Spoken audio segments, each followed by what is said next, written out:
Have you ever looked back at an old version of yourself and felt like you were looking at a completely different person? Maybe it was a belief you once defended with certainty. Maybe it was a decision that made perfect sense at the time but feels strange today. Maybe it was a dream you chased, a fear that controlled you, or a version of life you thought would make you happy. You look back and wonder how you ever saw the world that way. The strange thing is that the person you were back then felt just as real as the person you are now. Because whether you realize it or not, you are constantly becoming someone else.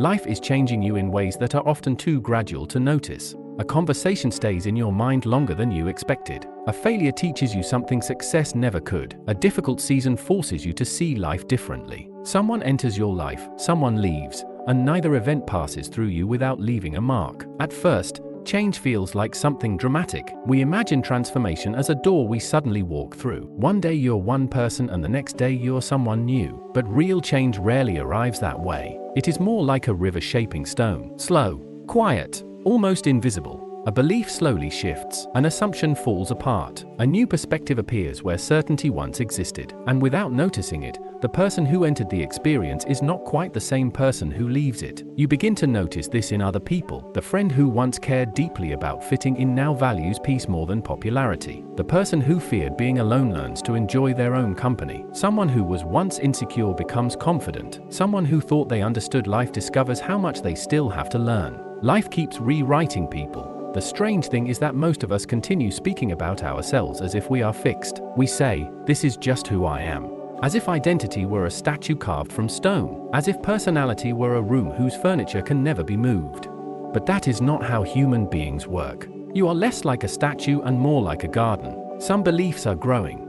Some fears are spreading roots. Some wounds are healing beneath the surface. The garden never stays the same, even when nothing appears to be happening. And that's when you realize something important. Most of your past decisions were made by the person you were at that time, not the person you are now. The mistakes you made were made with the understanding you had.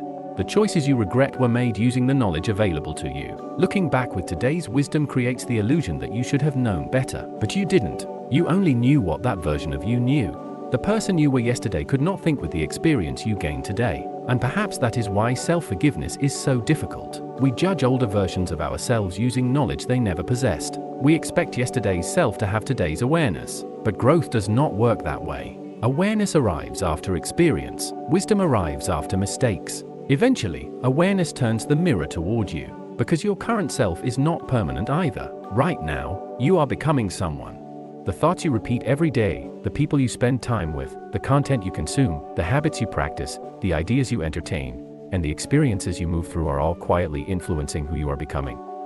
The strange thing is that change never stops. Even people who refuse to grow are changed by that refusal. Nobody stands still. The river keeps moving, whether you notice it or not. And that's when you realize the future version of yourself is not waiting somewhere ahead. That person is being created right now. Perhaps the deepest truth is that life is not asking whether you will change. The real question is what you are becoming. Because years from now, another version of you will look back at who you are today. Just as you now look back at older versions of yourself, and they will see someone who was still learning. You are not a finished product, a story that is still being written. And whether you choose it or not, you are constantly becoming someone.